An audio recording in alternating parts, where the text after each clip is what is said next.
अस्सलाम वालेकुम dear students, welcome back to educational analytics. जैसा कि हमने चैप्टर नंबर 1 स्टार्ट किया हुआ है, matrices and it's determinants. So last video तक हमने एडिशन ऑफ मैट्रिसेस और उसकी एक्सरसाइज को सॉल्व किया है। आज की वीडियो में हम मल्टीप्लिकेशन ऑफ टू मैट्रिसेस को डिफाइन करेंगे और नेक्स्ट वीडियोज़ में हम उसी के रिलेटेड क्वेश्चंस को सॉल्व करेंगे।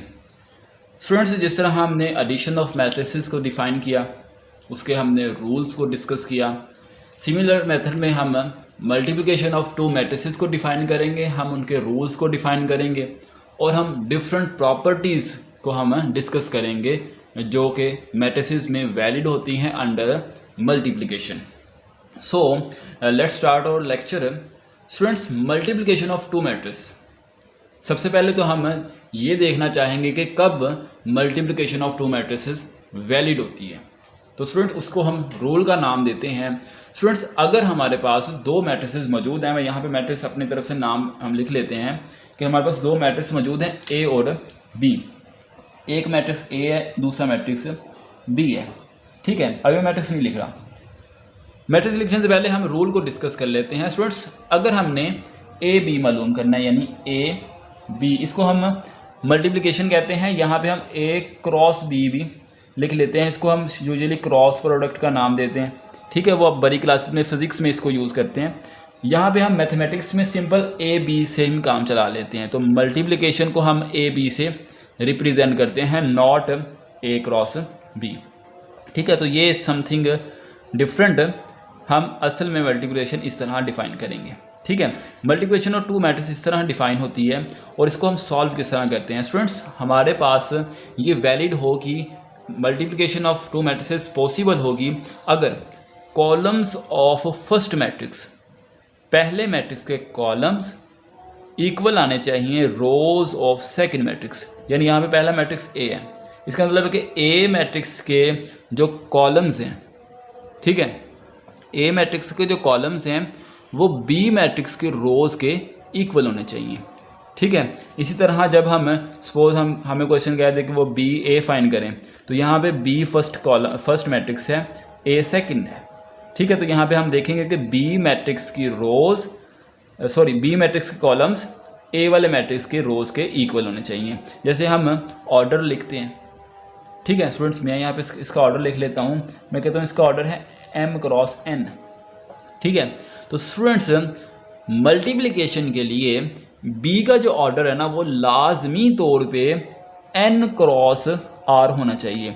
यानी ये लाजमी तौर पे मैच करने चाहिए, इनका कोई मसला नहीं है, मैच कर भी जाए ना भी करें match, no problem. But for multiplication n must be same. दोनों मैट्रिसेस में ये वाले जो एंट्री है ऑर्डर का, ये जो पार्ट है, दिस मस्ट बी सेम, कि फर्स्ट मैट्रिक्स के कॉलम सेकंड मैट्रिक्स की रोज़ के इक्वल होने चाहिए। अगर ये पॉसिबल नहीं है, अगर ये ऐसा नहीं आता, तो then multiplication of two matrices does not possible. ठीक है, तो ये हमने बात ख्याल रखना है कि ये वाला हमें रूल वैलिड होगा तो देन ही multiplication of two matrices possible है, अदरवाइज नॉट पॉसिबल। तो अब हम इसके एक एग्जांपल करते हैं, देखते हैं कि मल्टीप्लिकेशन ऑफ टू मैट्रिसेस किस तरह करते हैं। सिंपल सी एग्जांपल लेते हैं ताकि आप समझ जाएं। उसके बाद हम नेक्स्ट वीडियोस में हम उसको डिफरेंट मिसालों के साथ भी सॉल्व करेंगे, डिफ़िकल्ट क्वेश्चंस भी लेंगे और आप उसको भी कर पाएंगे। सबसे पहले हम सिंपलेस्ट सी एग्जांपल लेते हैं। मैं यहाँ पे दो मैट्रिसेस ले रहा हूँ, यहाँ पे इसको मैं पहले रेज कर दूँ। दो मैट्रिक्स में ले रहा हूँ। ए मैट्रिक्स है मेरे पास, ये यहाँ पे एग्जांपल तो मौजूद नहीं है, ये मैं अपनी तरफ से ले लूँ।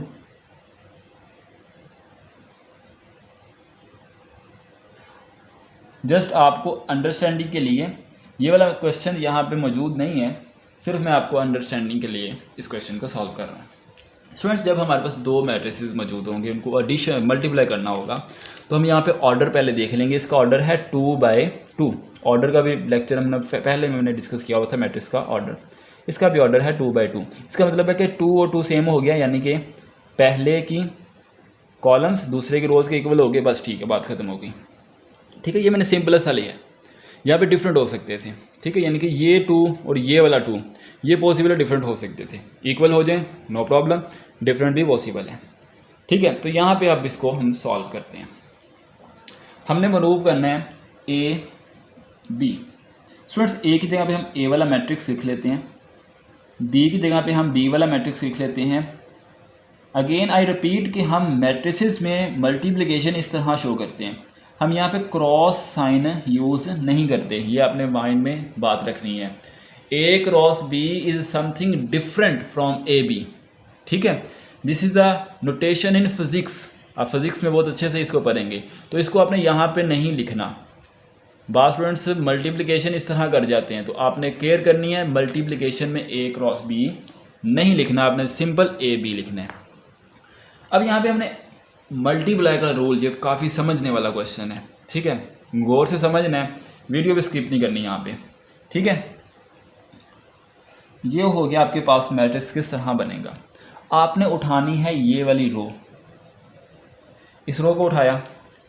ठीक है, फिर हमने दूसरे मैट्रिक्स की कॉलम को उठा लेना है। ठीक है, ये हमने काम उठाया, इसका हमने पहला एलिमेंट देखना है, ये वाली रो हमने उठाई है ना, और ये वाला कॉलम उठाया हुआ है, इसका पहला एलिमेंट उसके पहले एलिमेंट के साथ मल्टीप्लाई कर देना है। ठीक है, अब इसको मल्टीप्लाई कर देते हैं, पहले वाले एलिमेंट को पहले वाले एलिमेंट के साथ मल्टीप्लाई कर दिया।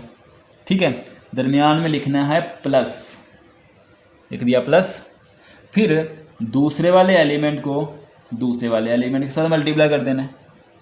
ठीक है, तो हम दूसरे वाले को दूसरे वाले के साथ मल्टीप्लाई कर दिया। ठीक है, ये एक एंट्री लिखी गई। अभी हम इसको सॉल्व करेंगे, वो आगे वाला स्टेप होगा।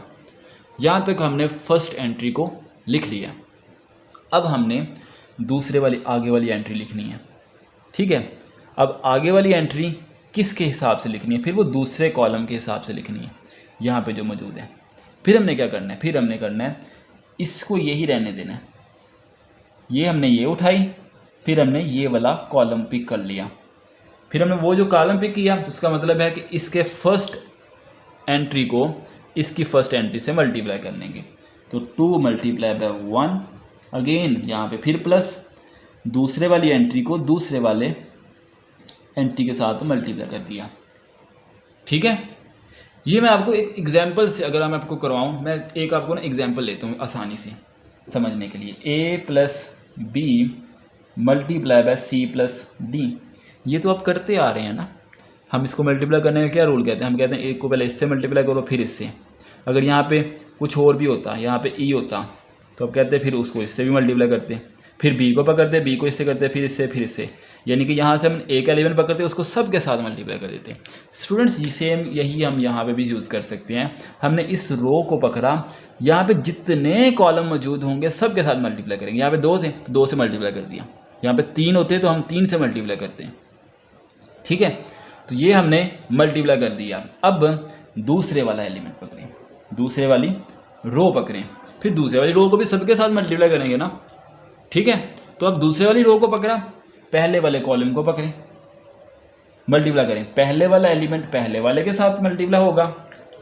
ठीक है, पहले वाला एलिमेंट पहले वाले के साथ मल्टीप्लाई होगा, दरमियान में प्लस, फिर दूसरे वाला एलिमेंट दूसरे वाले के साथ, ले जी ये मल्टीप्लाई हो गया, ये थर्ड एंट्री लिखी गई।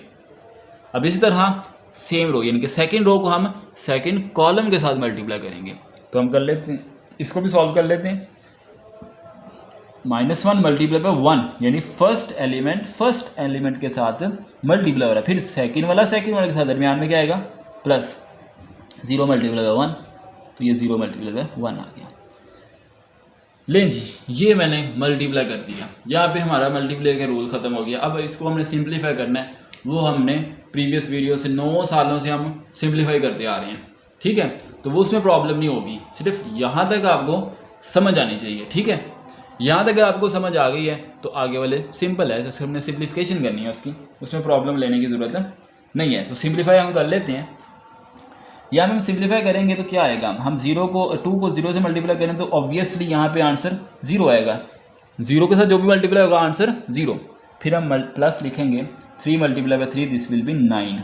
अगेन इसको सॉल्व करेंगे तो आंसर 0 प्लस लिखेंगे 0 multiply by 3, this is also 0, तो दिस इज आल्सो 0। फिर हम इसको सॉल्व करेंगे 2 multiply by 1, this is 2, plus 3 multiply by 1, this is 3, फिर 1 मल्टीप्लाई बाय -1, दिस इज -1, और 0 मल्टीप्लाई बाय 1, तो अगेन यहाँ पे भी 0 आ जाएगा। अब अगेन इसको हम फर्दर सॉल्व कर सकते हैं। 0 + 9 2 + 3 5, 0 + 0 0, -1 + 0 -1, तो ये हमारे पास आ गया A cross B, sorry AB आ गया। हमने दो मैट्रिसेस को आपस में मल्टीप्लाई करके जो आंसर आया वो ये मैट्रिक्स है। स्टूडेंट्स, एक मज़े की बात याद रखने वाली बात भी है कि जब हम दो मैट्रिसेस को मल्टीप्लाई करते हैं तो हम ये बात जहन में रखते हैं कि इसका कॉलम इसकी रो के इक्वल हो। ठीक है स्टूडेंट, जो आंसर आता है ना उसका अगर आपको ऑर्डर देखना हो कि वो ऑर्डर क्या होगा, तो वो लाजमी तौर पे ये रो होगी, ये कॉलम होगा, यानी इन दोनों को मिला के हम जो लिखेंगे तो वो आंसर वाले का ऑर्डर होगा। मैं इसको सादा एग्जाम्पल से भी लिख लेता हूँ, जनरल एग्जाम्पल से, कि ए का ऑर्डर था m क्रॉस n और b का ऑर्डर था n क्रॉस r। ठीक है, ये मैंने बात एग्जाम्पल में आपको करवाई। फिर जब हम a b मालूम करेंगे ना तो ये आपस में कट जाएंगे। ठीक है, आंसर में आएगा m क्रॉस r, तो इसका ऑर्डर जो होगा ना वो m क्रॉस r होगा। ठीक है, ये थी multiplication of two matrices. Students, इसी की हम प्रॉपर्टीज़ को भी डिस्कस करेंगे कि दो मैट्रिसेस की प्रॉपर्टीज़, यानी कि associative law, commutative law, additive inverse, additive identity, sorry multiplicative inverse और मल्टीप्लिकेटिव आइडेंटिटी।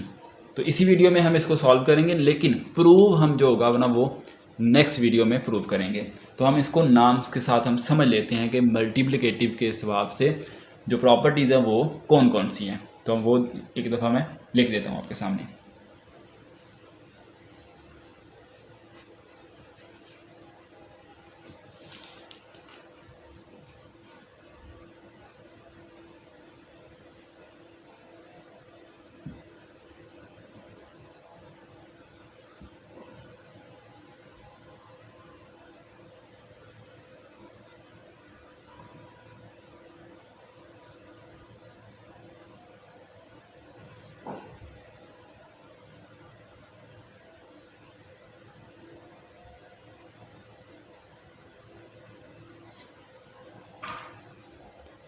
ओके स्टूडेंट्स, तो हम यहाँ पे प्रूव करने जा रहे हैं प्रॉपर्टीज़, सॉरी प्रूव नहीं करने जा रहे हैं, हम उसको डिस्कस करने जा रहे हैं।